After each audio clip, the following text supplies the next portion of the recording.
De Manchester City, l'ogre anglais qui a été assez malade cette saison, il faut le dire, mais qui frappe très fort d'entrée dans ce mercato estival. Ryan Cherki, pour 36,5 millions avec 6 millions en bonus, a signé jusqu'en 2030.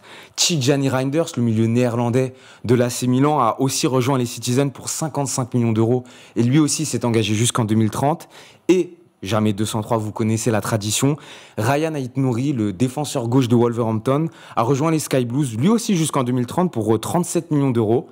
Pour évoquer un petit peu cette razzia Citizen pendant ce mercato estival, avec moi Seb, Raoul, Nathan, comment ça va les gars? Ça va top, hein, très bien.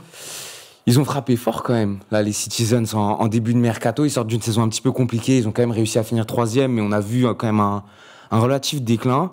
Raoul, toi qui suis énormément l'APL, qu'est-ce qu'on peut penser de cette stratégie pour l'instant adoptée par Man City? Ils sont agressifs parce qu'il y a la Coupe du Monde des clubs, déjà, parce que c'est pour ça ce mercato très fermé, très précoce. Donc, évidemment, je pense que ces joueurs-là vont jouer déjà leur place, vont vouloir prouver pendant cette compétition. Financièrement, ça peut être aussi bénéfique pour Manchester City, on l'a évoqué dans une vidéo précédente. Donc je pense que c'était pour moi les profils à aller chercher. Je vais parler d'Aït-Nouri d'abord, parce que là c'est bon, un Gvardiol ou je sais pas qui en latéral gauche, latéral intérieur, à un moment c'est bon, qui fera un vrai latéral, qui sait monter le couloir, qui sait tenir le ballon, qui sait dribbler, qui sait centrer. Ça fait du bien. Moi, j'avais évoqué Robinson dans mon mercato. Ouais, de Fulham. Très grosse saison aussi de sa part. Aït-Nouri, ça va totalement aussi dans ce sens-là. Les deux autres, Reinders et Cherki, c'est totalement parfait aussi. Pour moi, City frappe fort pour cette Coupe du Monde des clubs et surtout pour l'APL et la Ligue des Champions, tout simplement. Il frappe fort pour l'APL de la saison prochaine. Tu es d'accord avec ça? Tu penses que là, vraiment, c'est un retour de City au premier plan avec ce début de mercato? Faudra voir après comment ça se combine dès les premières semaines, dès les premiers mois de compétition. Après, c'est sûr qu'il sort quand même d'une saison. Il y a une période, c'était quand même le chemin de croix. Très chaud. Donc là, ils reviennent de loin. Je pense qu'ils veulent se réaffirmer un peu pour pas qu'on oublie quand même que ça restait sur les 4-5 dernières années dans le jeu la meilleure équipe. Faut quand même pas l'oublier. C'était au-dessus de la mêlée, clairement. Ouais. Ils ont écrasé tout le monde. Donc voilà, je pense que Guardiola, je vais pas dire traumatiser, le mot peut-être est fort, mais non, c'est vrai. Voilà, donc je pense que là ils veulent taper du poing sur la table. Il y a les milliards derrière avec Abu Dhabi, donc ils en profitent. Et je pense qu'ils en ont jamais vraiment parlé, surtout Guardiola, mais j'ai l'impression que maintenant ils développent vraiment quelque chose de. C'est pas, on copie pas le PSG parce qu'eux ils ont été au-dessus du PSG pendant des années, mais on prend des jeunes. On prend les bons coups, on dépense plus non plus des sommes astronomiques. Là, c'est quand même raisonnable. Il n'y a pas de folie. Cherki, 50 millions, pour moi, c'est quand même bon plan. Tijjani Reinders, c'est pareil. T'as évoqué 55 millions, c'est les chiffres. Moi, j'avais entendu 70. Quand même, c'est cadeau, hein. Avec la saison qu'il fait, Reinders. C'est 70. 70, il y a 4 ans. C'est 70 moi j'ai remarqué, j'ai trouvé 55. C'est vrai qu'avec la conversion en livres, on trouve un petit peu tous les chiffres. Mais c'est beaucoup. Pareil, ouais. C'est sûr que si tu passes 55 à 70, c'est une petite diff. Mais après, c'est parce que sur le mercato d'avant, l'année dernière, ils n'ont pas pris qui que ce soit. Bien sûr. Ouais. Il y avait besoin. C'était Savigno qu'ils ont rapatrié le Girona, mais c'était pas suffisant, quoi. Puis ils avaient toute leur histoire judiciaire aussi. Ça y est, les fameuses 115 charges pour lesquelles ils n'ont toujours pas été inquiétés au final. Ouais, je pense que. Nous, on est là pour parler du terrain, les gars. C'est des joueurs en plus qui sont super compatibles au style de jeu. C'est clair que c'est. En tout cas, imaginez ce que Guardiola il peut faire de Cherki dans les années à venir. Très belle recrue. Justement, on va en parler dans une autre vidéo de Ryan Cherki. Nathan, j'aimerais bien avoir ton avis sur Tijjani Reinders, parce qu'on a vu que l'entrejeu Citizen a été un petit peu moins souverain en 24-25. Est-ce que tu penses que c'est la bonne pioche, le milieu de l'AC Milan? Ça peut être un joueur vraiment intéressant, il est dans la verticalité, il a une très bonne vista, on l'a vu à certains moments. Donc, non, je pense que ça peut être une bonne pioche, à voir comment il va combiner avec les autres milieux. Moi, j'ai une petite réserve sur le poste d'Aït-Nouri, parce qu'en fait, on a vanté ses qualités offensives, mais ce qu'on a vu cette année, c'est que City encaissait beaucoup. Ah oui, et donc, depuis 2 saisons, c'est... Moi, j'ai un peu de réserve sur son profil défensif. Alors oui, offensivement, c'est un très très bon latéral, très technique, capable d'apporter offensivement, mais défensivement, j'ai un peu plus de retenue par rapport à son jeu, à voir comment il va s'incorporer dans le système de Guardiola, les efforts aussi que lui va demander, donc que ce soit pour lui, mais également pour Cherki et pour Reinders. Donc on verra bien un petit peu comment tout va se mélanger. Vas-y Raoul, je t'en prie. En fait, par rapport à Aït-Nouri, en fait, le truc c'est que défensivement, ok, mais est-ce que tu as des noms qui sont vraiment excellents défensivement au moment. Enfin, des latéraux qui sont excellents défensivement, il n'y en a pas des pléthores, quoi. En tout cas, qui sont sur le marché. Ouais, c'est ça, qui sont même accessibles. Le truc, c'est que j'entends cet argument, mais le truc, c'est que là, tu as un Gvardiol, c'est censé être un défenseur central de métier. On a vu que la saison dernière, défensivement, ça a été une calamité. Et c'était derrière, il était meilleur offensivement, bizarrement. Et en plus, l'aspect défensif. Enfin, tu vois, Pep Guardiola et ses équipes vont toujours encaisser des buts. La priorité, c'est d'assurer une domination et d'en marquer du coup plus. Pour moi, ça va dans cette continuité. D'accord là-dessus. Maintenant, j'ai quand même une réserve par rapport à ça. Après, défensivement, même offensivement, je pense qu'il pouvait y avoir d'autres profils. Là, en tête, je pourrais peut-être parler de Lucas Hernandez, qui est intéressant. Qui, par exemple, là, est un peu cantonné sur le banc. Physiquement, c'est compliqué. Physiquement, c'est compliqué, mais on n'est jamais à l'abri. Honnêtement, je pense que il peut, honnêtement, en étant bien encadré, faire quelque chose de plutôt pas mal. Maintenant, le point physique, oui, je suis d'accord avec toi. Mais tout va dépendre de comment il va être pris en charge, la rotation, etc. Moi, j'ai quand même des réserves par rapport à son apport défensif. Ok. Petit tour de table, rapidement. Voilà, c'est un petit peu de l'expectative. Mais est-ce que vous pensez que là, les 3 joueurs qui ont été recrutés, qu'on a cités, c'est pour être des titulaires indiscutables en puissance tout au long de la saison? Le seul, moi, je pense, qui peut vraiment s'inscrire, on va dire, qui a peut-être le moins besoin de faire ses preuves, ça serait Reinders. Ouais, ok. Je pense que Cherki, il va peut-être pas le mettre tout de suite, mais il le fera peut-être rentrer des petits bouts de match ou dans des matchs moins importants, histoire de le tester, histoire de le préparer, qui s'habitue un petit peu à ce nouveau monde. Après, avec Nouri, ouais, c'est peut-être celui, comme disait mon collègue, c'est peut-être le plus léger. Donc, on va voir. Ouais, jeune joueur, on va voir aussi, oui, sur comment. Je pense pas que la marche serait trop haute, mais à voir. On va dire que c'est sur lui sur lequel je mets le plus de réserve. Ouais. Okay. Vous êtes d'accord, les gars? Parce que sur les 3, c'est quand même celui qui a l'avantage de connaître la PL.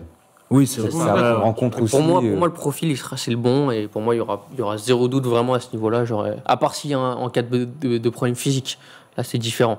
Pour moi, sur les qualités du joueur, j'ai aucun doute. Et maintenant, sur le milieu de terrain, moi, un milieu de terrain, Rodri, Nico et Reinders, franchement, sur le papier, c'est excitant. Tu mets qui dans quel rôle?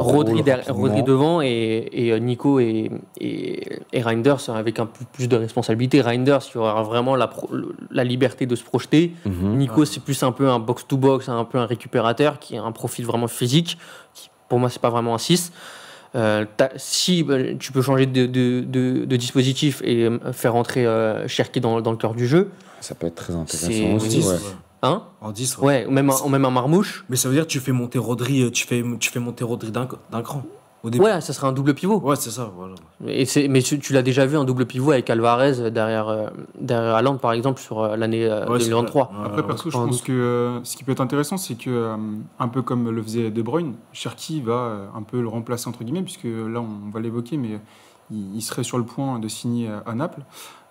Pour moi, le fait est que De Bruyne était vraiment un meneur de jeu. La liberté qu'il pouvait lui laisser, que ce soit vraiment technique, je pense qu'il pourrait remplir ce côté-là. Maintenant, à voir comment il va être encadré, mais je pense qu'il faudra s'adapter à peu près sous le même style. C'est bien qu'on parle de Kevin De Bruyne. Est-ce que vous pensez, parce que là, voilà, au moment où on tourne ce flash mercato, il va probablement s'engager du côté du Napoli. Est-ce que vous pensez que Guardiola va absolument chercher à le remplacer ou qu'il va juste passer un cap et essayer juste de reconstruire son Manchester City très rapidement? Pour moi, ça manque quand même d'un profil aujourd'hui d'un 8-10. Cherki, c'est plus pour moi un joueur créatif, un peu fou, comment dire, un 10 qui peut jouer sur le côté. Pour moi, un 8-10 comme un De Bruyne. Ouais, Reinders, c'est peut-être pas non plus. C'est plus un box-to-box aussi, Reinders. Moi, j'avais donné la possibilité d'un Baina que tu pouvais redescendre d'un cran, du côté qui vient de Villarreal. Bon, là, il est parti pour aller à l'Atlético. Ouais. Je sais pas, moi, un profil, ça sera pas lui, mais tu vois, typiquement un Vitinha, ça peut être très intéressant. Est-ce que des créateurs, Tonali, toujours, on revient toujours sur les mêmes noms, mais il faut vraiment un mec qui s'est donné les dernières passes et les avant-dernières passes pour remplacer, parce que Gundogan aussi à ce niveau-là, c'est plus. Il a eu du mal cette saison, ouais. Bernardo, il est pressenti pour partir aussi. Donc ça fait beaucoup d'interrogations. Et pourquoi pas attendre la fin des problèmes judiciaires on ne sait pas, hein, mais de Lucas Paqueta, qui pourrait vraiment remplir ce rôle-là. C'est intéressant. Ouais, il a c'est été un pisté il y a profil 2 ans. intéressant. En plus. Ouais. Ouais. Il y a une certaine somme. Ça s'est arrêté simplement parce que justement, il y a des problèmes extra-sportifs. Exactement. Paqueta, ça me plairait. C'est un, Sexy, ouais. c'est un profil très intéressant, sachant que le mercato n'est pas du tout fini, parce que là, voilà, on évoque... Ça redémarre dans 6 jours. C'est ça, on évoque les 3 gros transferts un petit peu marquants du côté de City, mais ça pourrait redémarrer, sachant qu'il va y avoir encore du mouvement du côté des Citizens, parce que rapidement, l'OL va toucher 15% si Cherki est revendu, et surtout City s'engage à prêter un joueur à Lyon en échange de Cherki rapidement pour conclure un petit peu ce point mercato. Vous pensez que ça pourrait être qui Qui t'intéresse dans le profil, qui pourrait correspondre un peu, compenser le départ de Cherki à Lyon? Honnêtement, disons qu'il y a pas mal de pistes qui peuvent être intéressantes. Je vais peut-être aller à contre-courant de certains. Je trouve que Lyon a des gros soucis défensifs. On sait que ça a été Intéressant. compliqué. Oui, Cherki est un apport offensif hyper intéressant. Mais je pense que j'irais plus chercher quelqu'un du style Djoumaba, qui jouait du côté de Lens cette saison. Vraiment un buffle, donc, qui serait capable de faire du bien en défense. Ou l'autre qu'ils ont acheté, qu'ils n'ont pas mis Victor Reich. Oui, ou bien. Après, moi, je serais plus sur quelqu'un qui connaît la Ligue 1, qui a eu une période d'acclimatation dans le championnat. Donc, moi, je serais plus parti là-dessus. Je pense que ça pourrait être assez complémentaire, à voir qui mettent en charnière centrale l'année prochaine. Sinon, devant, il y a une autre option, c'est que on sait que Lacazette, du coup, est parti. Potentiellement, on ne sait pas ce qui peut se passer pour Miko Tadze, vu les conditions financières de l'OL. Est-ce qu'un remplaçant, typiquement un mec comme Makati, ça peut être intéressant? Qui a pas mal joué au final sur la fin mais de là, saison, vu qu'on tout a ce qui- assez vu. Ouais. Tout ce qui est censé arriver sur le plan offensif pour Manchester City, est-ce que pour lui, ça serait pas mieux d'aller chercher du temps de jeu autre part? Mais Ça à peut être prendre en compte les passeports, donc surtout les extra-communautaires et autres. Ils vont trouver Ouais, un après- mix. un arrangement, mais Ouais. Tu connais le patron. Ils ont 115 charges, une 116e. Ouais, Seb, rapidement, peut-être t'as une idée de...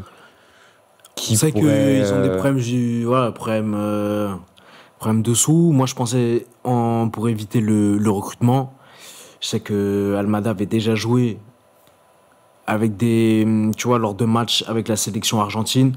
On le déplaçait un petit peu de son aile pour le mettre dans le cœur du jeu. Ouais. Je pense que ça Pourquoi serait pas, pas. ouais, ça à pas voir. je parle pas de recrues. Je disais juste dans des solutions auxquelles je pense, tu vois, Ouais, au sein de éventuel. l'effectif. Ouais. Je me dis, si tu le remplaces peut-être au cœur du jeu, tu le mets un peu plus en 10, tu le décales de l'aile. C'est Il possible. est assez polyvalent. Je sais pas, c'est juste une. il sera encore là, c'est ça la question. Oui, bien sûr. Ça, on va peut-être qu'on en parlera dans un autre flash mercato. Les gars, merci de m'avoir accompagné sur Merci à toi. ce traitement de l'actualité Citizens. Les amis, comme d'habitude, likez, partagez, commentez. Dites-nous ce que vous pensez de ce début de mercato de Manchester City. Où est-ce que vous les voyez aller en Coupe du Monde des clubs et en 25-26? C'était Foot Central. Portez-vous bien. Peace.